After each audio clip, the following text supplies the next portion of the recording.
Welcome back to the build of my Rans S20. I know it's been a while, but progress has been slow and I've also been chasing the weather.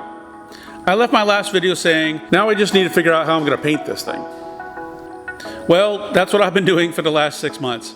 It's a long process and I still have a lot to do.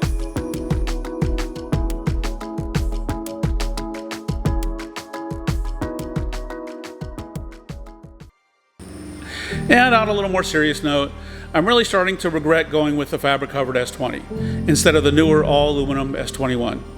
And even though the fabric is classic and nostalgic, working with it so extensively is so tedious as it just goes on and on. I know I said I wanted a challenge back in my first video, but really, I'd be long done by now if I would have gone metal. It's exasperating, and I'm constantly reminding myself that I took on this project as a hobby, not as a means of an inexpensive method to fly.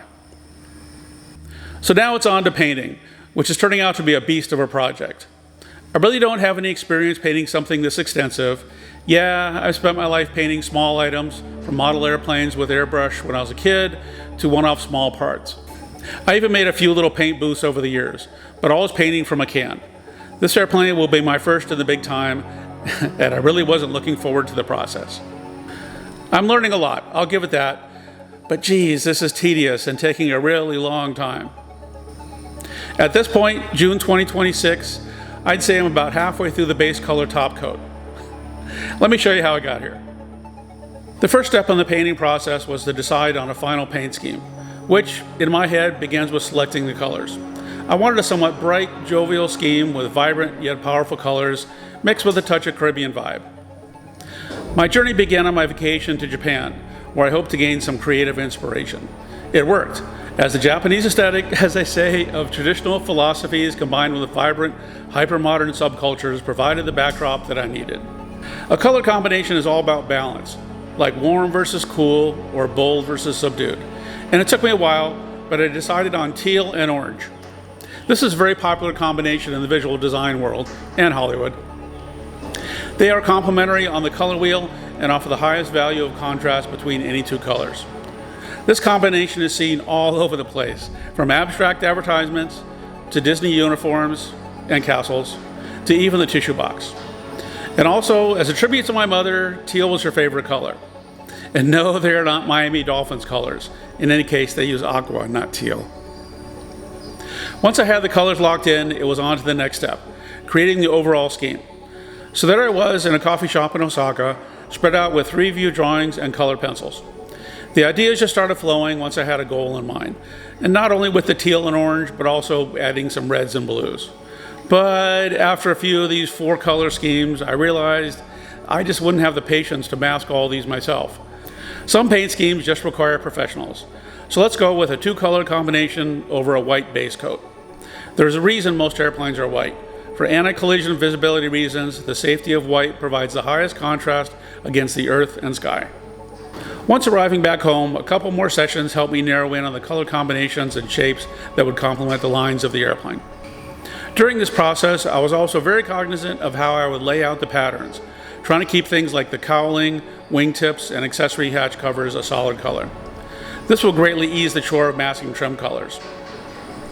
Then after a quick collaboration with my Disney artist friends on the final few choices, I decided on my final combination. It was only version 19. I like it. You'll see it one year at Oshkosh. And I faced a big decision, whether to hire out the painting or do it myself. The quotes I received were just beyond my budget, so I decided to slog through it and attempt painting the beast myself. It was a tough decision because I really hate painting and it would be a steep learning curve, as they say. But doing it myself would save about 3 international vacations worth of money, so I was off.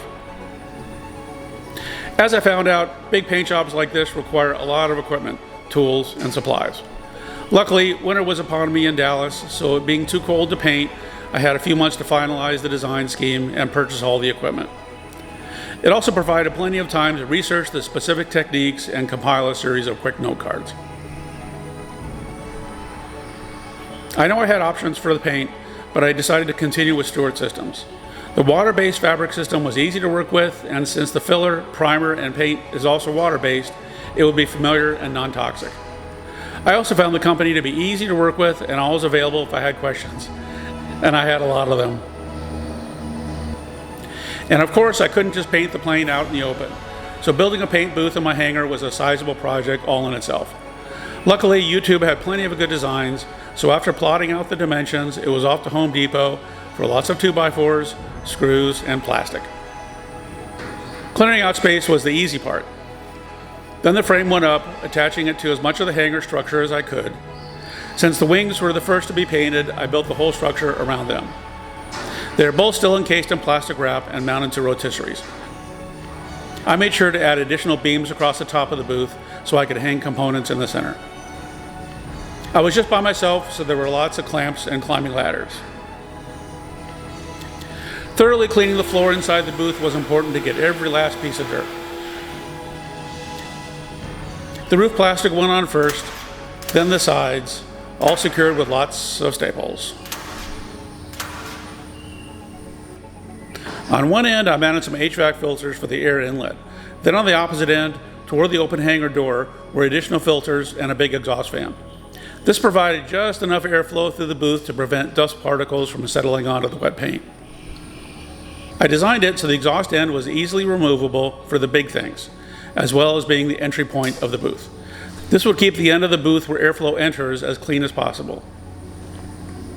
The wings were first. Maybe I decided to do the wings first because aesthetically they are less critical than the tail or fuselage, so I could learn all the techniques on them. The prep work before the paint goes on is pretty extensive.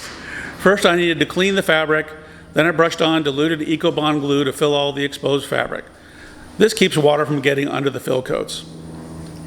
3 cross coats of EcoFill primer were sprayed on to provide the UV protection and fill the weave to provide a nice smooth finish for the top coat. But of course, that ultra smooth finish comes from lots and lots of sanding between each coat. A power sander helped for the big areas, but it was still a lot of work each time, especially around all the rivets, which sometimes appeared as I had sanded all the way through the fabric. I had to apply patches over some areas that were exposed from the sanding. Luckily, fabric patches were easy to make and apply with the EcoBond glue. Then after the fill coats was a final EcoPrime coat. I don't have video of me spraying in the booth because of course I didn't want any overspray on the camera.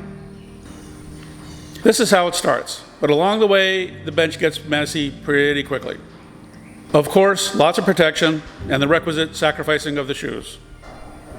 Before painting each of the coats, the surface needed to be cleaned with alcohol and a tack rag. The white top coat went on relatively well with few problems.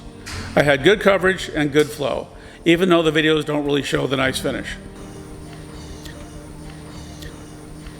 Painting the wings gave me a lot of confidence, as I felt I was catching on to this painting thing. But that was short-lived. Next was on to the tail feathers and flight controls. Hanging these is where those extra beams come into use. The filler and primer coats for these sprayed on relatively well, with of course lots of sanding after each coat. But when I got to the white top coats for the flaps, ailerons, and small parts, everything started coming apart. I tried multiple attempts, sanding between each, but the paint would just not flow. And whatever I tried, I'd get massive orange peel. I tried different techniques suggested from the technical advisor at Stewart. For instance, different thinning ratios and air pressures, but whatever I tried, it just wasn't working. The worst part is that after each try, I had to sand down the paint all the way to the filler coat. And oh, there was so much sanding. It was becoming quite exasperating, and I was seriously thinking of changing the name of the airplane to the Orange Peel Express. Yeah, how would that go over? Eventually, after quite a few failed attempts, I realized it all came down to temperature and humidity. It's getting hot this summer in Dallas, and chasing the temperature is difficult, even when I attempt it at sunrise. I tried all kinds of things, like keeping the paint in the refrigerator, cooling the air hose in a bucket of ice water, and even using a couple portable air conditioners on the inlet of the paint booth. But even though I was still within the official temperature and humidity range called out by Stewart, I still wasn't getting good paint flow. This is driving me nuts. So at this point, it's turned into a little bit of a waiting game. Waiting for the humidity and temperature to drop enough so I can start painting again. Although there's a few little things I can do to keep busy. So take care, my friends, and I'll be back when something interesting happens.